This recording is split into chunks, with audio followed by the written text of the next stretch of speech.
ఏర్పరచబడిన లూకా సువార్త 14వ అధ్యాయము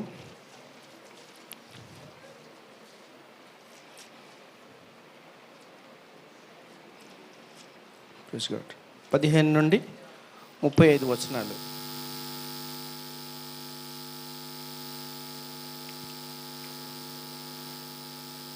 చదువుదాం సిస్టర్.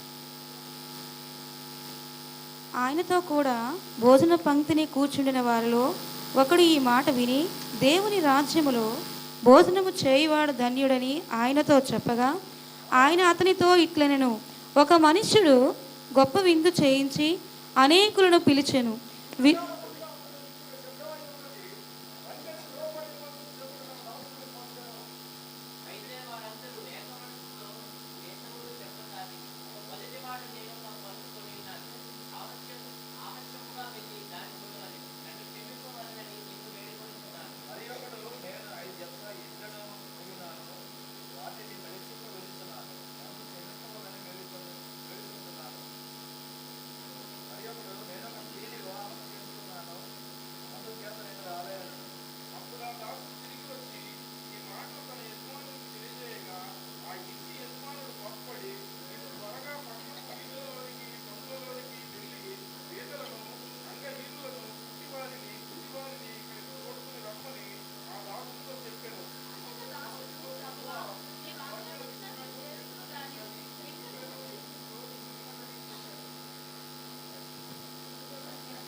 ప్రార్థన. స్తోత్రాలు యేసయ్యా, నీ పరిశుద్ధ నామానికి వందనాలు చెల్లిస్తూ ఈ సాయంత్రకాల సమయంలో మీ సన్నిధానికి వస్తున్నాం తండ్రి. మమ్మల్ని మీ ఆదిలో మీ స్వాదిలో ఉంచండి. ఈ సాయంత్రకాల సమయంలో మీరు నాతో మాతో మాట్లాడండి. విశ్వాసంలో ప్రార్థనలో వాక్యం బలపరచండి. మీ రాకకు సిద్ధపరచండి. మహిం పొందమని యేసునామమున ప్రార్థించి వేడుకుంటున్నా మా తండ్రి. Praise God. మరి ఈ యొక్క అధ్యాయం 14వ అధ్యాయం లూకా కోసం మొట్టమొదట నేను వివరణ ఇవ్వాలని ఆశపడుతున్నాను. నోట్ చేసుకున్న వాళ్ళు నోట్ చేసుకోవచ్చు. లూకా సువార్త ఆ యొక్క అధ్యాయం కోసం నేను వివరణ ఇవ్వాలని ఆశపడుతున్నాను. పరిచయం.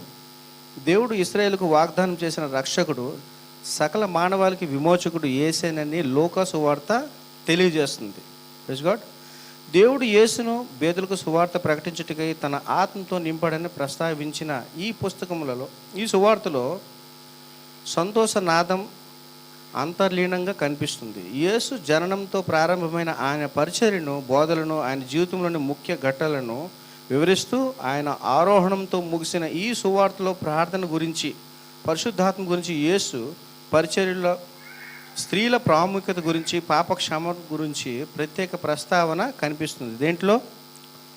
లూకాసు వార్తలు. Praise God. దీంట్లో పరిచయం బాప్తిస్మిచ్చు యోహాను మరియు యేసు జననము మరియు బాల్యము 1 నుండి 5 అధ్యాయాలు.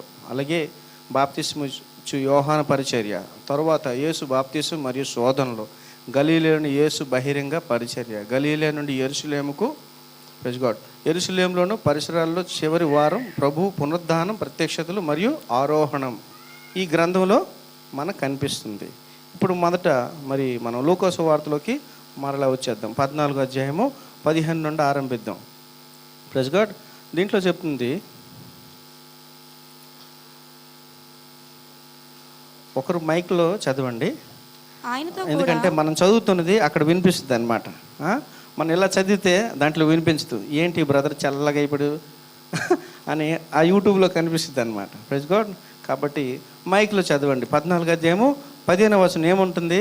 ఆయనతో కూడా భోజన పంక్తిని కూర్చుంటున్న వారిలో ఒకడు ఈ మాటలు విని దేవుని రాజ్యంలో భోజనం చేయువాడు ధన్యుడని ఆయనతో చెప్పగా. ఈ దేవుని రాజ్యంలో భోజనంకి మనందరికీ పిలువబడడం జరిగింది.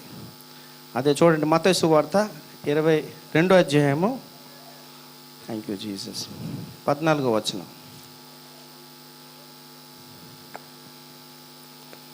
కాగా పిలువబడిన వారు అనేకులు, ఏర్పరచబడిన వారు కొందరే. మనం అందరము పిలువబడ్డాము. మరి దేవుని ఏర్పాట్లో ఉన్నామో లేదో మనమే పరీక్షించుకోవాలి. Praise God. నేను విశ్వాసంలోకి వచ్చిన కొత్తలో ఉదయం 5వ గంటకి నాకు అసలు వాక్య జ్ఞానం లేదు, అప్పుడు చదువుకోలేదు, అంటే బైబిల్ అసలు తెలియదు. యేసయ్య అంటే విశ్వాసం అంతే. ఒక వారం రోజులు ఈ టైంలో ఉదయం 5వ గంటకి ఈ స్వరం నేను విన్నాను. వెంటనే లేచి ఎవరు చుట్టూ చూసా, ఎవరు నాతో ఈ మాట ఆడింది చూస్తే నాకు ఒక మరి ఎల్డర్, ఒక సహోదరు ఉండేవారు, ఆయనతో పంచుకున్నాను. ఇప్పుడు ఆయన నాగాలాండ్లో పరిచర్య చేస్తున్నారు. సో అంకుల్ నేను ఇలా విన్నాను, ఇదేంటంటే బాబు ప్రభు నీతో మాట్లాడాడు. ఆమేన్. మన దేవుడు మనతో మాట్లాడే దేవుడు. నా గొర్రె నా స్వరం వినును, అవి నన్ను వెంబడించును అని బైబిల్ చెప్తుంది. కాబట్టి మరి ఆయన యొక్క భోజన పంక్తిలో మనల్ని ఏం చేశాడు? మరి కూర్చున్న వారిలో ఒకడు ఈ మాటలు విని దేవుని రాజ్యంలో భోజనం చేయువాడు ధన్యుడని చెప్పగా. ఈ భోజనం చేయడం ఏంటి అంటే చూడండి, ప్రకటన గ్రంథం 19వ అధ్యాయము, ప్రకటన గ్రంథం 19వ అధ్యాయము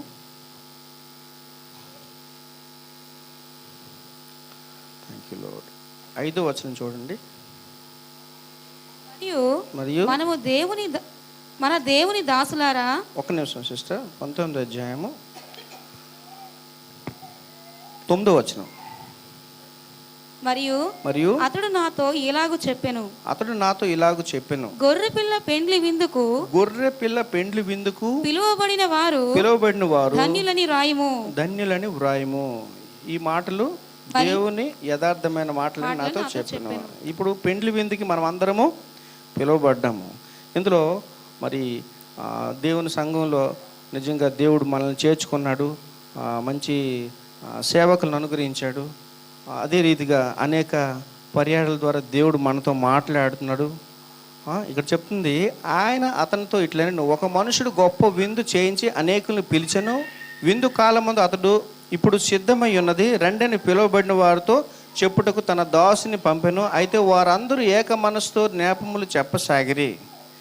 మొదటివాడు, నేను ఒక పొలం కొని ఉన్నాను, అవశ్యంగా వెళ్ళి దాన్ని చూడవలెను, నన్ను క్షమింపవలనని నిన్ను వేడుకొని చున్నానను. మరి ఒకడు, నేను 5 జతల ఎడ్లను కొని ఉన్నాను, వాటిని పరీక్షింప వెళ్ళుచున్నాను, నన్ను క్షమింపవలనని వేడుకొని చున్నానను. మరి ఒకడు, నేను ఒక స్త్రీని వివాహం చేసుకొని అందుచేత నేను రాలేనను. ఇక్కడ చూడండి, మన భాషలో, మనకు అర్థమైన భాషలో సాకు అంటారనమాట. దానికి ఏమంటారు? సాకు అంటారు, అంతే కదా, అదే భూత పదం కాదు కదా. Praise God, praise God. ఇక్కడ దేవుడు ఏం చేస్తున్నాడు? యేసు ప్రభు తన యొక్క దాసులను పంపి, వెళ్ళండి విందుకి, కనిపించిన వారందరినీ పిలవండి. ఇప్పుడు పిలిస్తే దాంట్లో మనం ఏం చేస్తాం? హిందీలో బహానా అంటారనమాట. మనం అంటే సాకు చెప్తాం. ఏమని చూడండి, ఇక్కడ చదవండి బాగా, 17వ వచనం. విందు కాలమందు ఇప్పుడు సిద్ధమై ఉన్నది, రెండని పిలువబడిన వారితో చెప్పుటకు తన దాసుని పంపెను. అయితే వారందరూ ఏక మనస్సుతో నేపం చెక్కసాగింది. మొదటివాడు, నేను ఒక పొలం కొని ఉన్నాను, అవశ్యంగా వెళ్ళి దాన్ని చూడవలెను, నన్ను క్షమింపవలెనని నిన్ను వేడుకొనిచున్నాను. చూడండి, పొలం కొనిన తర్వాత చూస్తారా? పొలం కొనక ముందు చూస్తారా? ఆ పొలము అసలు రిజిస్టర్డ్ కాదా, పంచాయతా ఏంటన్నది చూస్తాడు కదా, చూసే కొంటాడు. ఇక్కడ చూడండి, ఇక్కడ షాక్ చేస్తున్నాడు. ఏమని? విందు చదవండి సిస్టర్. అయితే వారందరూ ఏక మనసుతో నేపం చెప్పసాగిరి. మొదటివాడు, నేను ఒక పొలం కొని ఉన్నాను, అవశ్యంగా వెళ్ళి దాన్ని చూడవలెను, నన్ను క్షమింపవలెనని నిన్ను వేడుకొనిచున్నాను. మరి ఒకడు, నేను 5 జతల ఎడ్లను కొని ఉన్నాను, వాటిని పరీక్షింప వెళ్ళుచున్నానను. చూడండి, ఇప్పుడు ఎడ్లను కొన్న వ్యక్తి మొదట ఎడ్లను పరీక్షించుకుంటాడా, పరీక్షించకుండా కొంటాడా? వీడు కొని పరీక్షించడానికి వెళ్తాడంట. చూడండి, బహానా అంటే సాకు చెప్తున్నాడు అక్కడ. ఆమేన్. మళ్ళీ మరి ఒకడు, నేను ఒక స్త్రీని వివాహం చేసుకున్నాను, అందుచేత నేను రాలేనను. చూడండి, ఇప్పుడు వివాహం చేసుకున్నాడు, అంత సరి చేసుకొని రావాలి కదా దేవుని దగ్గరికి. వివాహం చేసుకున్నాడు, నేను మళ్ళీ వస్తాననుకో వెళ్ళిపోతున్నాడు అనమాట. అంటే మనలో కూడా మనం క్రీస్తు అనేక మార్లు మనల్ని తన సేవకుల ద్వారా, తన బిడ్డల ద్వారా మనకి పిలుస్తూ ఉంటాడు. మనం ఏం చేస్తుంటాము? మనకి టైం లేదు, సాకులు చెప్తూ ఉంటాము. ఆమేన్. అవునా కదా? సాకులు చెప్తుంటామా లేదా? కానీ వీలైనంత వరకు మన పనులు ముగించుకొని దేవుని సన్నిధికి రావడానికి మనం ఇష్టపడాలి. దేవుడి సన్నిధిలో ఏముంది? దేవుడి కుడి చేతిలో నిత్య సుఖములు ఉన్నాయి. ఈ సుఖం కోసమే కదా మనం ఎంత ప్రోకలాడేది, దినము రాత్రి డ్యూటీ చేసేది. అవునా కదా? ఈ సుఖ సంపదలు ఎక్కడున్నాయి? దేవుడి సన్నిధిలో ఉన్నాయి. దేవుడి సన్నిధిలోనే ఆశీర్వాదం ఉంది. కాబట్టి ఆ ఆశీర్వాదానికి వారసులు కావడానికి మనల్ని అందరినీ దేవుడు పిలిచాడు. ఉగ్రత పాలొకటి నేను మిమ్మల్ని పిలవలేదు, రక్షింపబడడానికి మనల్ని ఆయన పిలిచాడు. కానీ మనం పలువు మార్లు ఏం చేస్తుంటాము? సాకులు చెప్తూ ఉంటాం. దయచేసి సాకులు మనం విడిచిపెట్టేద్దాం. వీలైనంత వరకు మన బద్ధకాన్ని పక్కన పెట్టి దేవుని సన్నిధికి మోకాళ్ళతో మనం వెళ్ళాలి. ఆమేన్. ఇప్పుడు స్టైల్ అయిపోయింది అన్నమాట. చైర్లు వచ్చేసాయి, మోకాళ్ళు వద్దు. మోకరిస్తే సాతాను జడుస్తాడు, ఒకటి గుర్తుంచుకోండి. మోకరిస్తే ప్రార్థనలోకి వెళ్తే అందరూ మోకాళ్ళకి వెళ్ళిపోవటమే. కంఫర్ట్ జోన్ అందరికీ కావాలి. బట్ దేవుని దగ్గరికి వస్తాడికి మనం సాష్టాంగం అయిపోవాలి. దేవుడే మనకు ఆధారం, ఆయనే మనకు ఆశ్రయం, ఆయనే మనకి దొరకం. సంపూర్ణంగా ఆయనకు ఒబే అయిపోవాలన్నమాట. Praise God. మరలా చూడండి, అప్పుడు ఆ దాసుడు తిరిగి వచ్చి ఈ మాటలు తన యజమానికి తెలియజేయగా ఆ ఇంటి యజమానుడు కోపపడి నీవు త్వరగా పట్టణపు వీధుల్లోనికి సందుల్లోనికి వెళ్ళి బీదలను అంగహీనులను కుంటివారిని గుడ్డివారిని ఇక్కడికి తోడుకుని రమ్మని ఆ దాసునితో చెప్పెను. ఆ దాసునితో చెప్పాను. చూడండి, కనిపించిన వాళ్ళందరినీ చూడండి. యోహాను సువార్త 1వ అధ్యాయము 11వ వచనం. Praise God. ఆయన తన స్వకీయుల యొద్దకు వచ్చెను. ఆయన స్వకీయులు ఆయనను అంగీకరించలేదు. తర్వాత తన్ను అందరూ అంగీకరించరు. వారికందరికి అనగా తన నామమందు విశ్వాసం ఉంచిన వారికి దేవుని పిల్లలగుటకు ఆయన అధికారం అనుగ్రహించెను. చూడండి, యేసు ప్రభు నిజంగా అమెరికా దేవుడు అనేసి అంటారు, కానీ లేదండి. ఆయన అమెరికా దేవుడు కాదు, నిజంగా మనల్ని ఆయన ప్రేమించాడు. ఆయన యూదులకి దేవుడు కాదు, యాక్చువల్లీ ఆయన యూదులకే దేవుడు, కానీ యూదుల్ని పిలిచాడు. యూదులంట అంగీకరించలేదు. ఇప్పటికి కూడా 2% అంట క్రీస్తులు, అంటే క్రీస్తుని విశ్వసించిన వారు ఉన్నారంట. Praise God. తన్ను అందరూ అంగీకరించారు. ఆయన నామనందు విశ్వాసం ఉంచిన వారందరికీ దేవుని పిల్లలగుటకు ఆయన అధికారం అనుగ్రహించారు. ఇప్పుడు మనం ఏం చేశాము? మనం అంగీకరించాము. ఏమని? తీయండి, రోమిలు రాసిన పత్రిక 10వ అధ్యాయము 9వ వచనం. Praise God. ఇది నేను కొద్దిగా యాడ్ చేశాను. అంటే ఏమని అంగీకరించామంటే, అదేమనగా యేసు ప్రభువు నీ నోటితో ఒప్పుకొని దేవుడు మృతుల్లో నుండి ఆయనను లేపినని నీ హృదయమందు విశ్వసించిన ఎడల నీవు రక్షింపబడుదువు. ఎలాగనగా నీతి కలుగునట్లు మనుష్యుడు హృదయములో విశ్వసించును, రక్షణ కలుగునట్లు నోటితో ఒప్పుకొనును. ఏమనగా ఆయన యందు విశ్వాసం ఉంచువాడు ఎవడునూ సిగ్గుపడని లేఖనం చెప్పుచున్నది. ఇప్పుడు చూడండి, మనం ఏం చేసాం?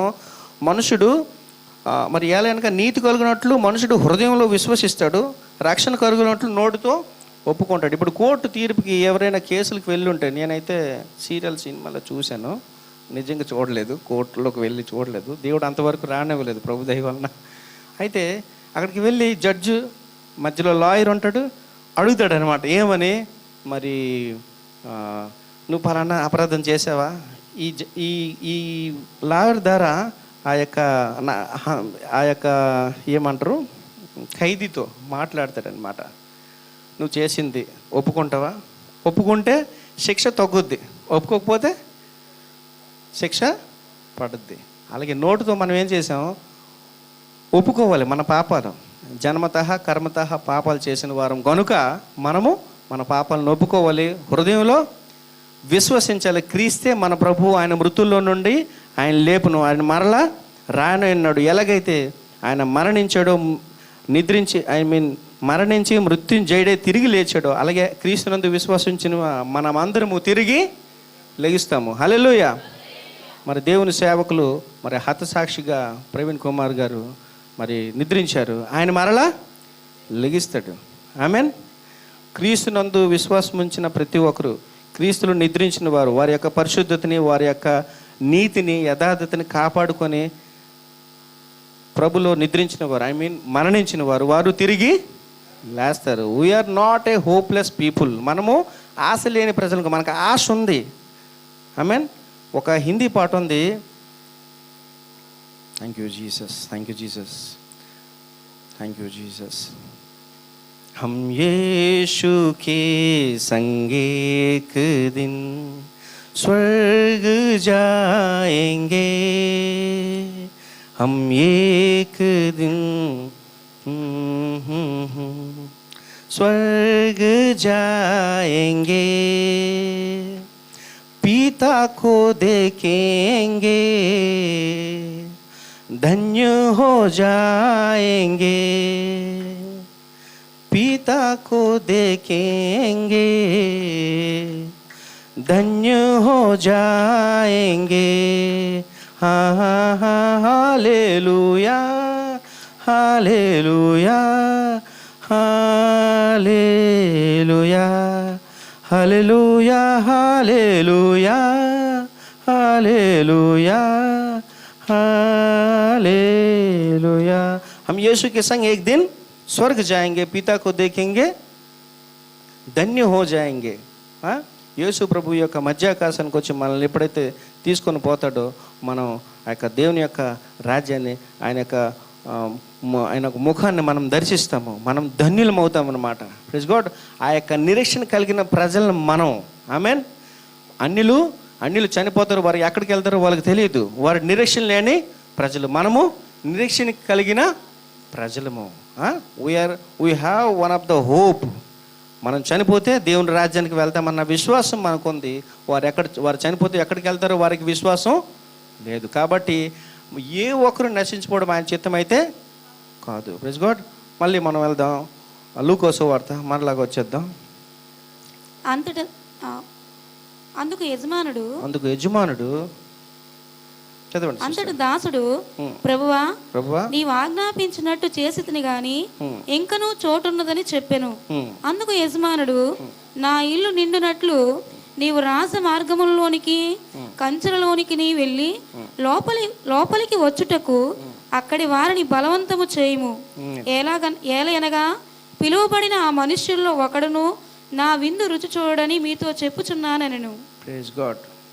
చూడండి, ఇక్కడ రెండు దినవృత్తాంతాలు 15వ అధ్యాయము 5వ వచనం చూద్దాం. ఆ కాలములలో ఆ కాలంలో దేశముల కాపరస్తులందరిలోనూ దేశములో కాపురస్తులు అందరిలోనూ గొప్ప కల్లోలములు కలిగెను. గొప్ప కల్లోలం కలిగెను. గనుక తమ పని పాటలను చక్క పెట్టుకొనుటకై తమ పని పాటలు చెక్క పెట్టుకున్నట్టుకై తిరుగు వారికి సమాధానము లేకుండెను. తిరుగు వారికి సమాధానము లేకుండెను. ఆమేన్. ఈ సమాధానం లేని మన ప్రజలు మనల్ని ఆయన సమాధానం పరచడానికి దేవుడు మనల్ని ఏం చేశాడు? పిలిచాడు. తన సేవకుల్ని దివారాత్రములు మన కోసం రోధించి ప్రార్థించి యోధులుగా దేవుడు మనల్ని ఎంతగానో ప్రేమించి ఆయన సేవకులు నిలబెట్టాడు. కాబట్టి దేవుని ప్రజలమైన మనము దయచేసి సాకులు చెప్పకుండా దేవుని సేవకులు మరి ఏదైతే వాక్యం ద్వారా మనకి పురుకొల్పుతున్నారో దాన్ని మనం ధ్యానించి మనసులో హృదయంలో పెట్టుకొని నడిస్తే నిజంగా మనం ఎంతగానో ధన్యులం అవుతాం. మనకి సమాధానం కలుగుద్ది. మన ఇంటి వారితో మనకు సమాధానం కలుగుద్ది. మనం చేస్తున్న ఎక్కడైతే మనం పనులు చేస్తున్నాం అక్కడ సమాధానం కలుగుద్ది. Praise God. దేవుని యొక్క సంఘంలో సమాధానం కలుగుద్ది. ఒకవేళ మనం సమాధానం లేకపోతే నిజంగా నువ్వు కనిపించిన మనిషినే ప్రేమించకపోతే కనిపించిన దేవుడిని ఎలా ప్రేమిస్తావు? ఆమేన్. 1 యోహాను రాసిన పత్రిక చెప్తుంది, కనిపించిన మనిషిని మనం ప్రేమించకపోతే కనిపించిన దేవుణ్ణి మనం ఎలా ప్రేమిస్తాం? కాబట్టి సఖ్యమైతే అందరితో సమాధానం కలిగి ఉండమని హెబ్రీయులకు రాసిన పత్రికలో చెప్తుంది. సఖ్యమైతే నిజంగా మనుషులమైన మనము అంటే దేవుడు కూడా మన యొక్క బలహీనత అన్నది తెలుసు. మనం అందరితో సమాధానం పడలేము. మనకి కొంత ఏమంటారండి అహం ఉంటుంది, ఎక్కడ లేని ఇగో ఉంటుంది. కానీ వాటన్నిటిని దేవుడు తీసి సమాధాన పరచడానికి దేవుడు ఈరోజు సంసిద్ధమై ఉన్నాడు. Praise God. కాబట్టి ఆయన విందుకి మనల్ని ఏం చేశాడు? పిలిచాడు, ఆహ్వానించాడు. కాబట్టి మరి మరలా ఆ యొక్క మొదట ఆ యొక్క అధ్యాయానికి వచ్చేద్దాం. బహుజన సమూహములు ఆయనతో కూడా వెలుచున్నప్పుడు ఆయన వారి తట్టు తిరిగి ఎవడైనను నా యొద్దకు వచ్చి తన తండ్రిని తల్లిని భార్యను పిల్లలను అన్నదమ్ములను అక్క చెల్లెలను తన ప్రాణమును సహా ద్వేషింపకుంటే వాడు నా శిష్యుడు కానేరడు. ఇక్కడ చిన్న మాట చెప్పాలని ఆశపడుతున్నాను.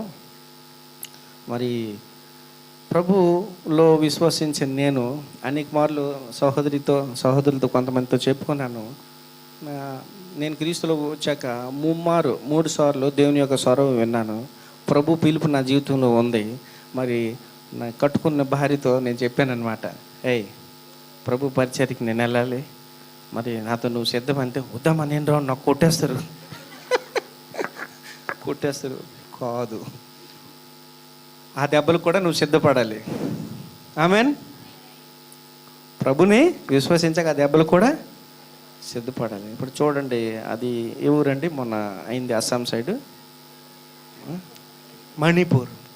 మణిపూర్లో చూడండి ఎంత ఘోరంగా జరిగింది. కానీ వాళ్ళ యొక్క విశ్వాసం అన్నది వాళ్ళు విడిచిపెట్టలేదు. తుది శ్వాస వరకు మన యొక్క విశ్వాసము మనము విడిచిపెట్టకూడదు. అవసరమైతే మనం దెబ్బలు తినడానికి కూడా సంసిద్ధమై ఉండాలి. హల్లెలూయా. కాబట్టి ఆయన పిలుపు గొప్పది. ఆయన పిలుపుకి మనం లోపడతాం. ఆయన పిలుపుకి మనం సాష్టాంగ పడతాం. ఆమేన్. దేవుడు ధన్యుడు. మనకి ఒక నిరీక్షణ ఉంది, ఆయన రాజ్యానికి తీసుకువెళ్తాడనే నిరీక్షణ మనకు ఉంది. మరలా వచ్చేద్దాం. మీరు మరియు ఎవడైనను తన సిలువను మోసుకొని నన్ను వెంబడింపని ఎడల వాడు నా శిష్యుడు కానేరడు. నెక్స్ట్, మీలో ఎవడైనను ఒక గోపురము కట్టింప గోరిన ఎడల దానిని కొనసాగించుటకు కావలసినది తన యొద్ద ఉన్నదో లేదో అని కూర్చుండి తగులబడి మొదట లెక్క చూచుకొనని ఎడల అతడు దాని పునాది వేసి ఒకవేళ దాన్ని కొనసాగింపలేకపోయినందున చూచు వారందరూ ఈ మనుష్యుడు కట్ట మొదలుపెట్టెను గాని కొనసాగింపలేకపోయినని అతని చూచి ఎగతాళి చేయి సాగుదురు. ఇప్పుడు ఈ కట్టడం కోసం మీకు ఏమైనా అర్థమైందా? ఉదాహరణకి ఇప్పుడు మనం చర్చి కట్టాలనే ప్రపోజల్లో ఉన్నాం. పెద్ద ప్రాజెక్ట్ ఉంది మన ముందు. ఆమేన్. అవునా కదండి? చర్చి కట్టాలనే పర్పస్లో ఉన్నాం.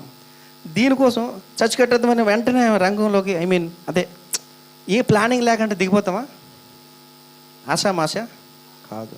దానికి ఒక ప్లానింగ్ ఉండాలి, ఒక పర్పస్ ఉండాలి, దాని వెనక ఎంతో ప్రార్థన ఉండాలి.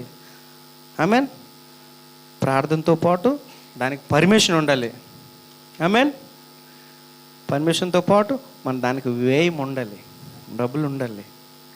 వీటన్నిటి వెనక సమకూర్చేది దేవుడే. క్రీస్తు మహిమలో మన యొక్క ప్రత్యేక అవసరాన్ని తీర్చేది దేవుడే. అట్లా అంటుంది, యెహోవా పట్టణం కాపాడిన యెడల దాన్ని కావలి కాయవారు మేలుకొనుట వ్యర్థమే. యెహోవా ఇల్లు కట్టించిన యెడల దాన్ని కట్టువారు ప్రయాసము వ్యర్థమే. కాబట్టి మరి దీని వెనక ఇంత ప్రయాసం ఉంది, ఒక ప్లాన్తో కట్టాలి. దేవుని బిడ్డలమైన మరి మనము ఏ ఆలోచన లేకుండా ఉద్రేకపూర్వకమైన ఆలోచనలతో మనం డిసిజన్ ఆలోచనలు తీసుకోకూడదు. అది ఈవెన్ మన ఇంట్లో మన ఫ్యామిలీ సమస్య అయినా, ఇంట్లో కుటుంబంలో ఏ యొక్క పరిస్థితి వచ్చినా, ఒక వివాహం జరిపినా, ఒక ఏదైనా ఫంక్షన్ చేసినా, ఏది చేసినా దయచేసి ప్రార్థనాపూర్వకంగా మనం ఆలోచన కలిగి ప్రార్థన చేస్తూ మనం యొక్క మరి నిర్ణయం తీసుకోవాలి. దేవుని ప్రజలు మాత్రం ఆమేన్. అన్యులు చాలామంది ఉద్రేకంతో వెళ్ళిపోతారు, దేవుని బిడ్డలు కూడా చాలామంది ఉద్రేకంతో వెళ్ళిపోతుంటారు అన్నమాట.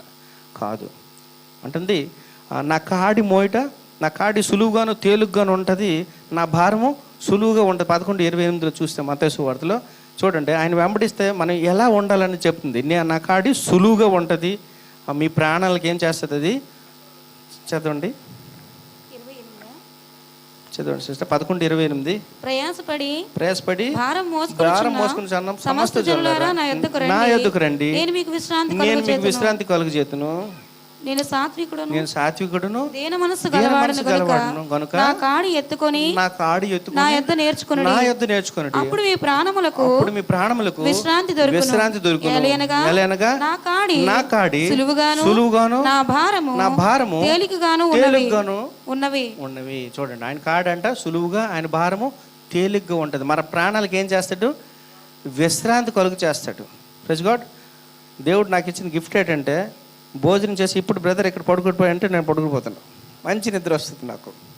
చాలామంది అంటారు, బ్రదర్ నీకు దేవుడు ఇచ్చిన గిఫ్ట్ బ్రదర్ అనేసి. నిజంగా. ఎందుకంటే ఎవరి మనసు ఆయన మీద ఆనుకున్నాను, ఆయన వారిని పూర్ణ శాంతి గలవానిగా చేయనని బైబిల్ చెప్తుంది. ఆమేన్. కాబట్టి మన మనస్సు ఎవరిపై ఆనుకుంటుంది? దేవుని పైన, మనకున్న ఆస్తి బ్యాక్గ్రౌండ్ పైన ఆనుకుంటుందా? ఒకవేళ దానిపై ఆనుకుంటే నువ్వు శాంతిగా ప్రశాంతంగా ఉండలేవు. దేవుడు మనల్ని ప్రశాంతంగా ఉండడానికి దేవుడు పిలిచాడు. Praise God. దేవుడు మనల్ని ప్రశాంతంగా ఉండడానికి పిలిచాడు. ప్రశాంతంగా దేవుడు సన్నిధిలో మొరపెట్టడానికి దేవుడు మనల్ని పిలిచాడు. ఆమేన్. కాబట్టి ఆయన పిలుపు మనం ఏమవ్వాలి? లోబడాలి. మరలా కంటిన్యూ చేద్దాం సిస్టర్. మరియు ఏ రాజైనను మరి ఒక రాజుతో యుద్ధము చేయబోనప్పుడు తన మీదకి 20,000 మందితో వచ్చు వానిని 10,000 మందితో ఎదిరింప శక్తి తనకు కలదో లేదో అని కూర్చుండి మొదట ఆలోచింపడా. శక్తి లేని ఎడల అతడు ఇంకను దూరముగా ఉన్నప్పుడే రాయబారము పంపి సమాధానము చేసుకొని చూచును కదా. ఆ ప్రకారమే మీలో తనకు కలిగినదంతయు విడిచిపెట్టని వాడు నా శిష్యుడు కానేరడు. ఆమేన్. ఇదంతా డెడికేషన్, అంటే సమర్పణ కోసం చూపిస్తుంది అనమాట. మనకి అయిష్టకరమైనవి, దేవుడికి అయిష్టకరమైనవి ఏవైనా మనలో ఉంటే వాటిని ఫస్ట్ ఆఫ్ ఆల్ మనం విడిచిపెట్టాలి. దాన్ని మనం నేర్చుకోవాలి. నువ్వు బూతులు ఆడుతున్నావా, బూతులు విడిచిపెట్టు. చెడు చూస్తున్నావా, చెడు విడిచిపెట్టు. చెడు మాట్లాడుతున్నావా, చెడు మాట్లాడడం మానే. ఇది విడిచిపెట్టాలి. అప్పుడు దేవుడికి మనం యోగ్యులం అవుతాం. ఇక్కడ మనం చదివిన టాపిక్ వేరు, నేను చెప్పింది వేరు. కాకపోతే కాంటెస్ట్ ఏంటంటే సమర్పించుకోండి. దేవా నేనైతే బలహీనుడు, కానీ పిలిచిన దేవుడు నీవు బలవంతుడు. నీకోసం నేను విడిచిపెట్టేస్తున్నాను. నీ సారూప్యం స్వభావంలోకి నేను మారాలి. నా టార్గెట్ అది. మనం ఆయన సారూప్యం స్వభావంలోకి మారాలి. అపోస్తలుడు పౌలు అంటాడు, మీ యందు క్రీస్తు స్వరూపం ఏర్పడినంత వరకు నాకు ప్రసవ వేదన కలుగుతుంది అంటుంది. ప్రసవ వేదన అంటే బాధ, వేదన. దేవుడు మన పట్ల వేదన పడుతున్నాడు, బాధపడుతున్నాడు. ఎప్పుడు మనం ఆయన యొక్క స్వరూపం స్వభావంలోకి మారుతాము. పిలువబడిన వారు అందరితో, ఈవెన్ నాతో, మాతో, మన అందరితో మాట్లాడుతున్నాడు. పిలువబడిన వారు అందరము ఆయన స్వరూపంలోకి మారిపోవాలి, ఆయన స్వభావంలోకి మారిపోవాలి. ఆయన స్వభావం మన స్వభావం కాదు, ఆయన స్వభావం. జాన్ హెప్సిబా ఎప్పుడైతే వారి తల్లి గర్భంలో ఉండేటప్పుడు నేను ప్రార్థన చేసేవాడిని చేతులెత్తి. ఏమని? ప్రభా, నా స్వరూపం కాదు, నా స్వభావం కాదు, మీ స్వరూపం, మీ స్వభావం అనుగ్రహించిన ఆయన. విశ్వాస ప్రేమ పరిశుద్ధతలందు నిలకడగుండి ఆమె తన శిశు పరిశుద్ధ ద్వారా రక్షింపబడును అని తిమోతి రాసిన 2:15 చెప్తుంది. ఈ వాగ్దానం అయితే నేను ప్రార్థన చేసేవాడిని. నా స్వరూపం నా స్వభావం కాదు, నీ స్వరూపం నీ స్వభావం నా బిడ్డలకు దయచేయనని నేను ప్రార్థన చేసేవాడిని. ప్రభు ఆశీర్వదించాడు. ఆమేన్. కాబట్టి మన యొక్క లైఫ్ స్టైల్ అలా ఉండాలి, మనం మార్చుకోవాలి. మనం అన్యుల నుండి వచ్చాం, అన్యుల కుటుంబం నుండి వచ్చాం. బాగా పాప శ్రాపాల నుండి మనల్ని దేవుడు పిలిచాడు, ఏర్పరచుకున్నాడు, ఆయన రాజ్యానికి పిలిచాడు. కాబట్టి మనం సంసిద్ధపడాలి. ఈ యొక్క అధ్యాయం కాంటెస్ట్ ఏంటంటే సిద్ధపాటు. ఈ అధ్యాయం ఏం చూపిస్తుంది? సిద్ధపాటు అంటే సిద్ధపడాలి. సిద్ధపడుమా ఓ సంగమా, సిద్ధపడుమా ఓ నేస్తమా, సిద్ధపడుమా ఓ సంగమా, సిద్ధపడుమా ఓ నేస్తమా. తర్వాత పాస్టర్ గారు హెల్ప్ చేయాలి. సిద్ధపడుమా ఓ సంగమా, సిద్ధపడుమా ఓ నేస్తమా, సిద్ధపడుమా ఓ సంగమా, సిద్ధపడుమా ఓ నేస్తమా.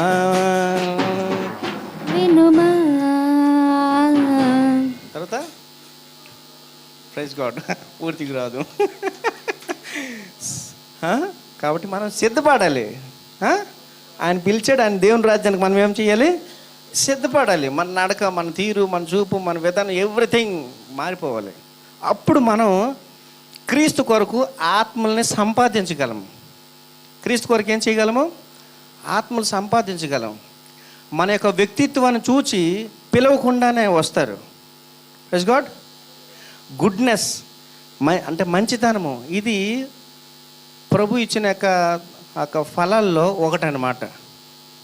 ప్రేమ, దీర్ఘశాంతం, దయాలత్వం, సాత్వికం, ఇవన్నీ ఫలాలు, ఆత్మ ఫలాలు. ఈ ఫలాలతో దేవుడు మనల్ని నింపాలని ఆశపడుతున్నాడు. మరి మనం దానికి సిద్ధం, ఆ ఫలాలు తీసుకోవడానికి? నేనైతే సిద్ధం. ప్రభు, నాకు ఆత్మ ఫలాలు మొత్తంతో నింపనైనా అనేసి నేను ఎప్పుడు ప్రార్థన చేస్తుంటాను. నేనైతే సిద్ధం. మీరు సిద్ధమా? సిద్ధమా? చేతులెత్తండి. యేసయ్యా అనండి. యేసయ్యా, నీ ఆత్మ ఫలాలతో నన్ను నింపు నాయనా. నీ స్వరూపం, నీ స్వభావంలోకి నన్ను మార్చు నాయనా. నేను మారాలని ఆశపడుతున్నాను, నన్ను మార్చండి యేసు నామమున. ఆమేన్. Praise God. ఓకే, కంటిన్యూషన్కి వెళ్దాం. ఉప్పు మంచిదే గాని, ఉప్పు మంచిదే గాని, ఉప్పు నిస్సారమైతే, ఉప్పు నిస్సారమైతే దేని వలన దానికి సారము కలుగును? దేని వలన దానికి సారం కలుగును? అది భూమికైనను, అది భూమికైనను, ఎరువుకైనను పనికిరాదు గనుక దానిని బయట పారవేదురు. చూడండి, ఉప్పు అంట చనిపోయిన డెత్ బాడీ ఉంటుంది చూసారా? ఇప్పుడు ఒక ఆవు కానీ, ఎద్దు కానీ, ఒక గేదె కానీ చనిపోతే ఏం చేస్తారు? ఉప్పు వేస్తారనమాట. ఏమి? అది కొంపు రాకుండా ఉండడానికి. ఆమేన్. కాబట్టి లోకానికి మీరేమై ఉన్నారు? ఉప్పు అయి ఉన్నారు. ఉప్పు నిస్సారమైతే దేని వలన సారం కలుగును? మనుషుల చేత త్రొక్కబడుడికే అంటుంది ఒక మత్తయి సువార్త 5వ అధ్యాయము. చూడండి, లాస్ట్ ఈ వచనం చెప్పి నేను ముగిస్తాను. 5:13. మీరు లోకమునకు ఉప్పై ఉన్నారు. ఉప్పు నిస్సారమైతే అది దేని వలన సారం పొందును? అది బయట పారవేయబడి మనుషుల చేత త్రొక్కబొట్టుకే గాని మరి దేనికి పనికిరాదు. Praise God. మనం లోకానికి ఏమై ఉన్నాము? ఉప్పయ్యను. కాబట్టి ఉప్పులా టేస్ట్గా ఉండాలి. మన మాటలు, మన విధానం, మన ప్రవర్తన, ఎవ్రీథింగ్ టేస్ట్గా ఉండాలి. చూస్తే నిజంగా మనల్ని చూసి నేర్చుకోవాలి. ఓ, పెద్దలకి ఇలా గౌరవించాలా, చిన్నల్ని ఇలా ప్రేమించాలా, మనల్ని చూసి నేర్చుకోవాలి, ఇన్స్పైర్ అవ్వాలి. ఒకరికి మనం ఇన్స్పైర్గా ఉండాలి. మీ సంభాషణ ఉప్పు వేసినట్టు ఎల్లప్పుడూ రుచిగలదిగాను కృపా సహితముగాను ఉండనీయుడి.